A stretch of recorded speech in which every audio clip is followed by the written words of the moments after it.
नमस्कार, आप सभी का स्वागत है। दोस्तों, हिंदू धर्म में पितृपक्ष का महत्व बहुत अधिक होता है। पितृपक्ष के दौरान हमारे पूर्वज पितृलोक से धरती पर हमें मिलने के लिए आते हैं।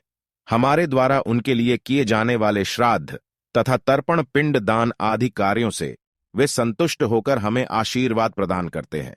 प्रतिवर्ष पितृपक्ष भाद्रपद मास के शुक्ल पक्ष की पूर्णिमा तिथि से प्रारंभ होते हैं और आश्विन मास की अमावस्या को इनकी समाप्ति होती है। इसे सर्वपितृ अमावस्या कहा जाता है। पितृपक्ष के दिनों में मनुष्य को पितरों की संतुष्टि के लिए श्राद्ध कर्म तथा दान धर्म करने चाहिए। श्री कृष्ण कहते हैं, जिस मनुष्य को उसके पितरों का आशीर्वाद प्राप्त होता है, उसके कुल का गौरव सदैव ही बढ़ता है। ऐसा मनुष्य कभी दरिद्री नहीं रहता है। इस साल पितृपक्ष 29 सितंबर शुक्रवार के दिन प्रारंभ हो रहा है और 14 अक्टूबर के दिन पितृपक्ष का समापन होगा। पितृपक्ष 16 दिनों तक चलते हैं। इस दौरान मनुष्य को पितरों की संतुष्टि के लिए उपाय अवश्य करने चाहिए। दोस्तों, पितृ मनुष्य के परिवार का सुरक्षा कवच होते हैं। पितृ शक्ति मनुष्यों की हर प्रकार के संकट से रक्षा करती है। यदि घर में पितृ शक्ति का वास हो तो घर में किसी भी प्रकार की दुष्ट आत्मा तथा नकारात्मक शक्तियां प्रवेश नहीं करती है। इसीलिए हमें पितृपक्ष में कुछ ऐसे कार्य करने चाहिए जिससे हमारे घर में पितृ शक्ति का वास हो। पितरों को प्रसन्न करने के लिए गरुड़ पुराण में भगवान श्री कृष्ण ने बहुत ही महत्वपूर्ण उपाय बताए हैं। भगवान श्री कृष्ण के अनुसार पितरों की संतुष्टि के लिए सर्वोत्तम उपाय है दान करना, और दान में भी सर्वोत्तम होता है तिल का दान करना। जो भी मनुष्य पितृपक्ष में पितरों के लिए तिल का दान करता है, उसके सभी पापों का एवं दुखों का नाश हो जाता है। इसके अलावा आप पितृपक्ष में अपने पितरों की संतुष्टि के लिए वस्त्र आदि का दान अवश्य करें। यदि गाय का दान किया जाए तो कई गुना अधिक फलों की प्राप्ति होती है। दोस्तों, हमारे प्राचीन धर्म ग्रंथों में गाय को एक अत्यंत महत्वपूर्ण और पवित्र पशु माना जाता है। शास्त्रों में गाय को माता कहा गया है और समस्त देवी देवता इनका पूजन करते हैं। गौ माता के शरीर में 35 कोटि देवी देवताओं का निवास होता है। गाय एक अत्यंत पवित्र, निर्मल, शांत, निष्पाप जीव है। ऋग्वेद में इसे संसार का पालन पोषण करने वाली कामधेनु माता कहा गया है। इसके दर्शन मात्र से मनुष्य के हजारों पाप नष्ट हो जाते हैं। इसीलिए कभी इस निष्पाप गौ माता पर अत्याचार नहीं करना चाहिए। गाय को कभी मारना नहीं चाहिए और कभी उन्हें कष्ट नहीं देने चाहिए। गाय को मारना शास्त्रों में सबसे बड़ा पाप माना गया है। दोस्तों, भगवान श्री कृष्ण को गायों से विशेष लगाव था।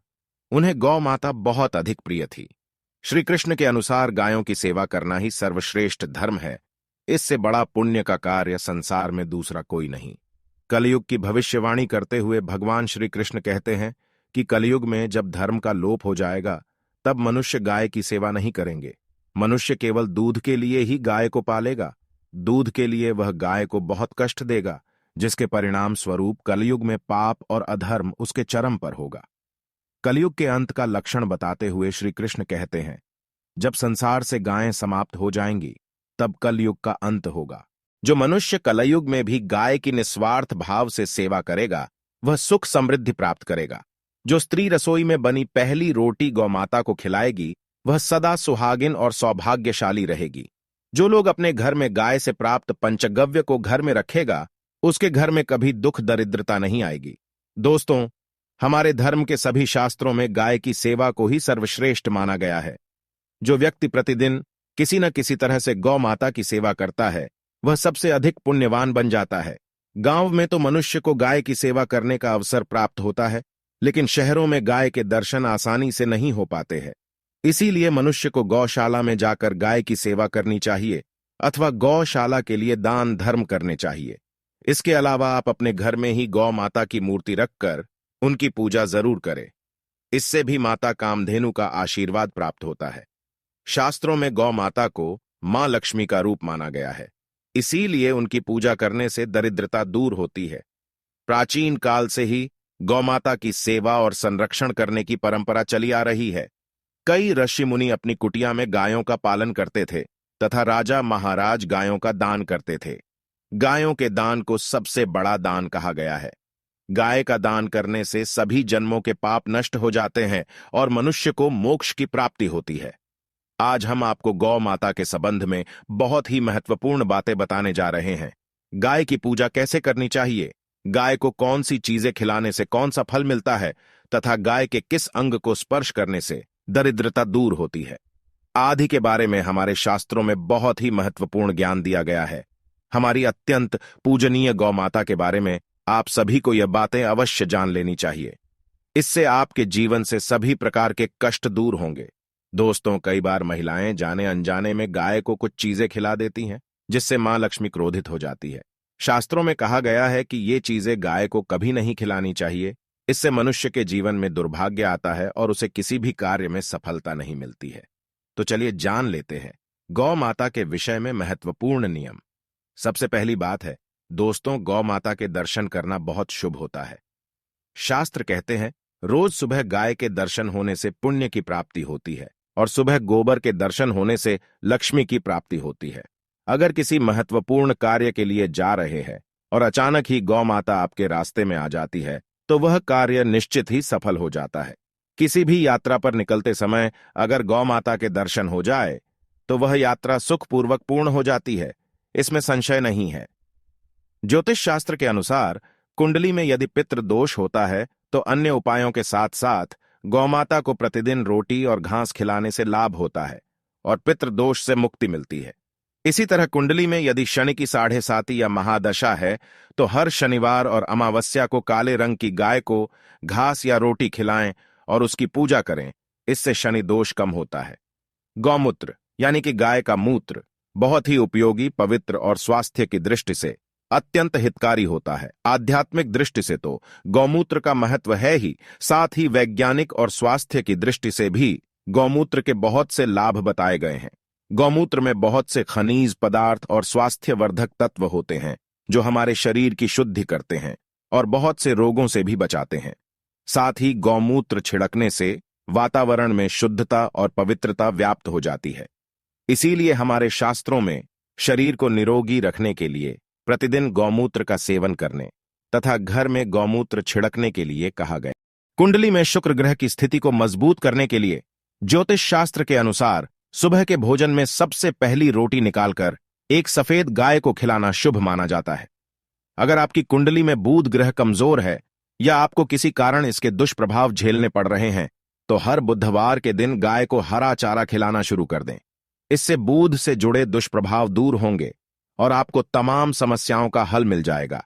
अगर कुंडली में मंगल दोष है जिसके कारण आपके जीवन में कई तरह की परेशानियां हैं तो लाल रंग की गाय की सेवा करें। मंगलवार के दिन गाय का पूजन करें और उसे गुड़ और चने आदि खिलाएं। बृहस्पति ग्रह को जीवन के सभी मांगलिक कार्यों का कारक माना जाता है। ऐसे में अगर किसी व्यक्ति के जीवन में विवाह आदि मांगलिक कार्यों में विघ्न निर्माण हो रहे हैं तो उन लोगों को कुंडली में बृहस्पति ग्रह की स्थिति को मजबूत करने के लिए रोटी पर गुड़ और चने रखकर गाय को खिला देना चाहिए।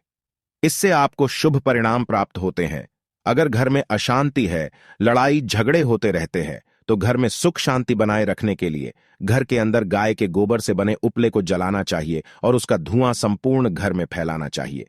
इससे घर की नकारात्मक ऊर्जा नष्ट होती है और सकारात्मक ऊर्जा में वृद्धि होती है। गाय के दूध, दही, घी, गोबर और गौमूत्र से बनने वाले मिश्रण को पंचगव्य कहते हैं। पंचगव्य को पापनाशक कहा जाता है और हिंदुओं की एक धार्मिक विधि प्रायश्चित करने में इसका उपयोग किया जाता है।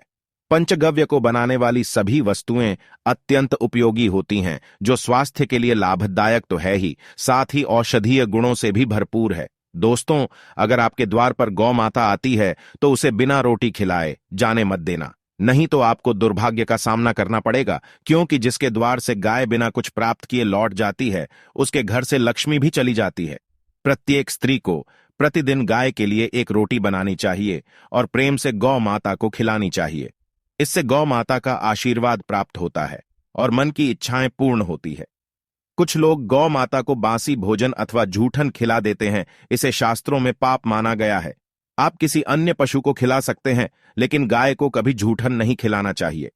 भूख लगने के कारण गौ माता उस अन्न को ग्रहण तो कर लेती है लेकिन इसका पाप उस व्यक्ति को लगता है जो गौ माता को ऐसा बासी भोजन खिलाता है। गाय एक शाकाहारी और पवित्र पशु है, इसीलिए गाय के भोजन में कभी मांस, अंडे आदि चीजें नहीं डालनी चाहिए। ऐसा करने से महापाप लगता है। यदि आपकी कुंडली में चंद्र दोष है और जिसके कारण लगातार परेशानी उठानी पड़ रही है, तो आप ये एक उपाय जरूर करें। आप रोटी पर सफेद मक्खन, नमक और घी लगाकर गौ माता को खिला दें। यदि शनि दोष है तो आटे में थोड़े काले तिल मिलाकर रोटी बनाकर गौ माता को खिला दे। इससे शनि दोष समाप्त होता है। मंगल दोष को दूर करने के लिए रोटी पर हल्दी लगाकर गाय को खिलाना चाहिए। अगर घर में धन की समस्या है तो गुरुवार के दिन गाय को केले का फल खिलाना चाहिए। इससे दरिद्रता दूर होती है। दोस्तों, गौ माता के पीठ पर एक उभरा हुआ कूबड़ होता है। उस कूबड़ में सूर्य केतु नाड़ी होती है। जब भी आपके द्वार पर गौ माता पधारे, आप इस कूबड़ को एक बार जरूर स्पर्श करें। इससे आपके जीवन से सभी दुखों का अंत होगा और धन संपत्ति की प्राप्ति होगी। शास्त्रों में कहा गया है, जो मनुष्य तन मन धन से गौ माता की सेवा करता है, वह मृत्यु के बाद वैतरणी नदी को गौ माता की पूंछ पकड़कर पार कर लेता है। उस व्यक्ति की अकाल मृत्यु नहीं होती है और उसे मोक्ष की प्राप्ति होती है। जिस व्यक्ति के भाग्य की रेखा सोई हुई है, अगर वह व्यक्ति अपनी हथेली पर गुड़ रखकर गौ माता की जीभ से चटाता है, तो उसकी सोई हुई भाग्य रेखा खुल जाती है और उसका दुर्भाग्य सौभाग्य में परिवर्तित हो जाता है। तो दोस्तों, इस प्रकार से आप सभी गौ माता की सेवा जरूर करें। उम्मीद है आपको यह जानकारी अच्छी लगी होगी। वीडियो को लाइक जरूर करें और कमेंट में जय गौ माता और जय श्री कृष्ण जरूर लिखें। साथ ही चैनल को सब्सक्राइब करें। आप सभी का धन्यवाद।